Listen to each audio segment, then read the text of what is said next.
चौथी पास राजा। किस किसने सुनी है ये कहानी? इस कहानी का महात्म्य है कि इस कहानी को जितनी बार सुनोगे, जितनी बार सुनाओगे, उतनी भगवान की कृपा आपके परिवार के ऊपर बरसेगी। इस कहानी का जितना प्रचार प्रसार करोगे, उतना देश की तरक्की होगी, उतना समाज की तरक्की होगी। तो जिन लोगों ने कहानी सुनी है वो भी बड़े ध्यान से दोबारा सुनना, अच्छे से सुनना और इसका खूब प्रचार प्रसार करना। ये कहानी एक राजा की है, एक चौथी पास राजा की कहानी है, एक अहंकारी राजा की कहानी है, एक भ्रष्टाचारी राजा की कहानी है। आप लोगों ने राजा और रानी की कई कहानियां सुनी होंगी। इस कहानी में राजा तो है, रानी नहीं है।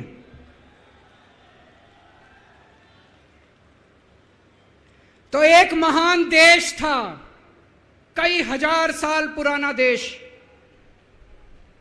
उस देश के एक गांव में एक बच्चा पैदा हुआ, बहुत गरीब घर में एक बच्चा पैदा हुआ। तो जैसे गांव के अंदर बच्चा पैदा होने पे ज्योतिषी आते हैं, ज्योतिषी आके बच्चे का भविष्य बताते हैं, ऐसे गांव का ज्योतिषी आया। उसने बच्चे की कुंडली देखी और बच्चे की मां को बोला कि माई, तेरा बेटा बड़ा होके बहुत बड़ा सम्राट बनेगा।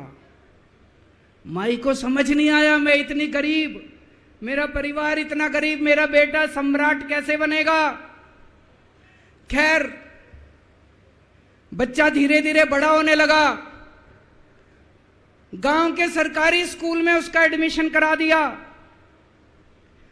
उसका पढ़ने लिखने में मन नहीं लगता था। पढ़ते पढ़ते, क्लास करते करते चौथी में आके उसने नाम कटवा लिया। उसका पढ़ाई लिखाई में मन नहीं लगता था। बगल में, गांव के बगल में एक रेलवे स्टेशन था। घर में बहुत गरीबी थी। वो बच्चा वहां स्टेशन पे जाके चाय बेचने लगा।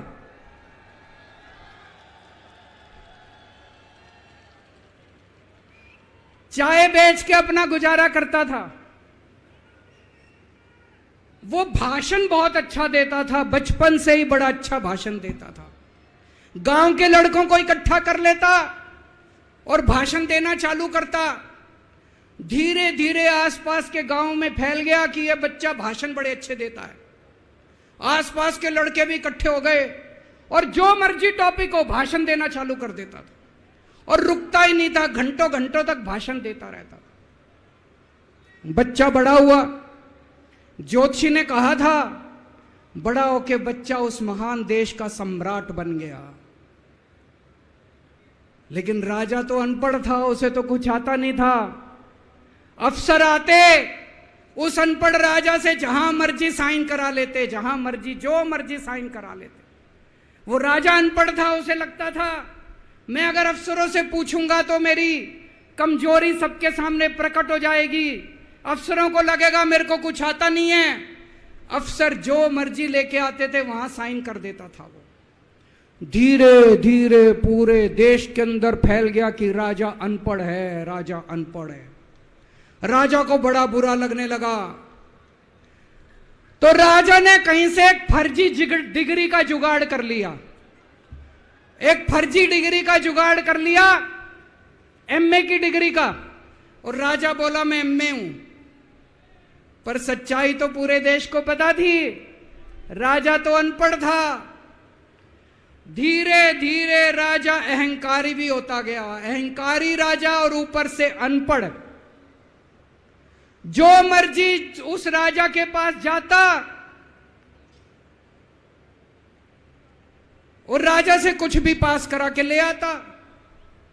एक बार कुछ लोग गए, राजा को बोले जी नोटबंदी कर दो, नोटबंदी करने से भ्रष्टाचार खत्म हो जाएगा, आतंकवाद खत्म हो जाएगा। राजा को कुछ समझ नहीं आया, राजा की खूब चमची मारी उन्होंने नोट। राजा ने एक दिन शाम को टीवी पे आके 8 बजे नोटबंदी कर दी। पूरे देश का बेड़ा गर्क हो गया दोस्तों। लंबी लंबी बैंकों के सामने लाइनें लग गई, कई लोग मर गए, दुकानें बंद हो गई, रोजगार बंद हो गए, बड़ी बड़ी इंडस्ट्री बंद हो गई, पूरे देश का बेड़ा गर्क हो गया। फिर एक दिन कोई आके बोला जी 2000 का नोट ले आओ। राजा 2000 का नोट ले आया। 4 साल बाद कुछ लोग आके बोले जी 2000 का नोट बंद कर दो।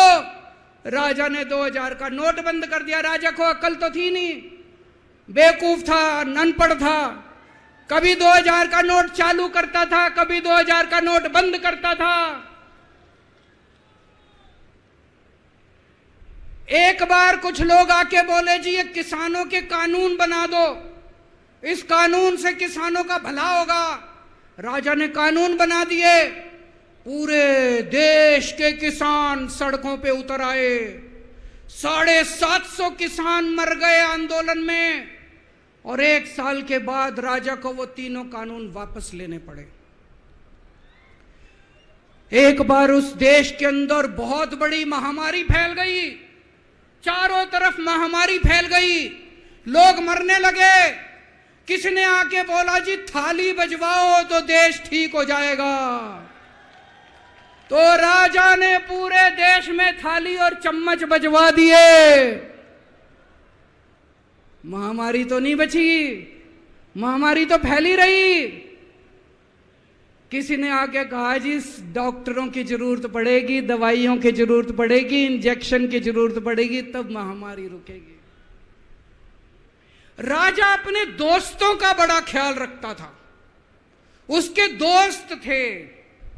एक दोस्त ने 10,000 करोड़ रुपए चोरी कर लिए, राजा ने उसको देश से भगा दिया। दूसरे दोस्त ने 20,000 करोड़ चोरी कर लिए, राजा ने उसको भी देश से भगा दिया। पर एक दोस्त ऐसा था जिससे राजा की ज्यादा ही दोस्ती थी। कौन था? उसको उन्होंने सारे एयरपोर्ट बेच दिए, सारे जहाज बेच दिए, सारे सी पोर्ट बेच दिए, उन्होंने आसमान बेच दिया, जमीन बेच दी राजा ने, खदानें बेच दी। उस दोस्त पे राजा मेहरबान था। राजा का एक और दोस्त था। वो दोस्त इतना गंदा था कि उसने कुछ अंतर्राष्ट्रीय खिलाड़ी महिलाओं के साथ बदतमीजी करी, लेकिन राजा ने दोस्ती नहीं छोड़ी।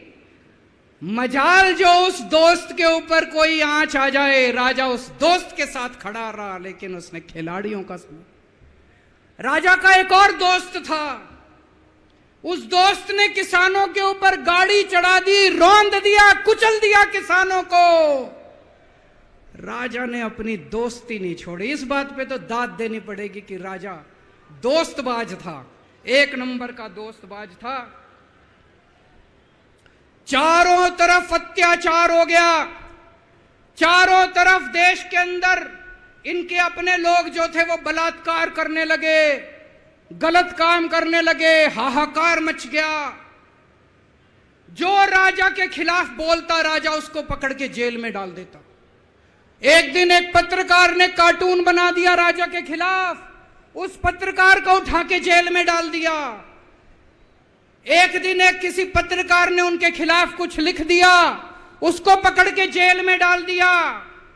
जो राजा के खिलाफ बोले उसका बेड़ा गर्क। कोई जज अगर उस राजा के खिलाफ ऑर्डर करता था, राजा उसको बख्शता नहीं था। चारों तरफ अत्याचार, महंगाई, बेरोजगारी। ऊपर आसमान में देवता ये सब देख रहे थे कि पृथ्वी के ऊपर कितना घनघोर अत्याचार हो रहा है। सारे देवता इकट्ठे हुए, देवताओं ने मीटिंग करी। सारे देवता मिलकर शिवजी महाराज जी के पास गए और कहा, महाराज कुछ करो, पृथ्वी के ऊपर अन्याय हो गया, अत्याचार हो गया, चारों तरफ बलात्कार, चारों तरफ हाहाकार मचा हुआ है, जनता परेशान हो रही है। पृथ्वी जी शिव जी महाराज जी ने अपनी तीसरी आंख खोली और दोस्तों यहां प्रचंड पृथ्वी के ऊपर अजीब अजीब घटनाएं घटने लगी। उज्जैन के अंदर महाकाल की 6 सप्तऋषियों की बड़ी बड़ी 10 फुटा भारी भारी मूर्तियां थी। एक दिन बारिश और तूफान आया और 6 की 6 मूर्तियां टूट गई। लोगों ने कहा बड़ा अपशकुन हो रहा है, बड़ा अपशकुन हो रहा है। एक दिन एक ट्रेन एक्सीडेंट हो गया, 250 से ज्यादा लोगों की मौत हो गई। लोगों ने कहा बड़ा अपशकुन हो रहा है। और एक दिन घनघोर बारिश आई, तूफान आया, ऊपर से आकाशवाणी हुई, सारे देश की जनता को भगवान ने कहा कि आप महान देश के लोग हो, क्या कर रहे हो, उठो, खड़े हो जाओ और इस अहंकारी राजा के खिलाफ सब लोग मिलकर आवाज उठाओ। भगवान आपके साथ है। और उसके बाद दोस्तों सोई हुई जनता जाग गई और 1 साल के अंदर उस अहंकारी राजा का राजपाट जनता ने उखाड़ के फेंक दिया।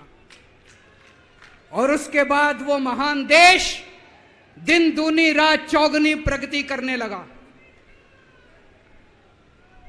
ये कहानी बड़ी पवित्र कहानी है। इस कहानी को सुनने से और सुनाने से परिवार का, समाज का और देश का बहुत भला होता है। इसे ज्यादा से ज्यादा शेयर कीजिए, ज्यादा से ज्यादा लोगों तक पहुंचाइए ताकि ज्यादा से ज्यादा लोग इसे सुन सकें, इसे समझ सकें।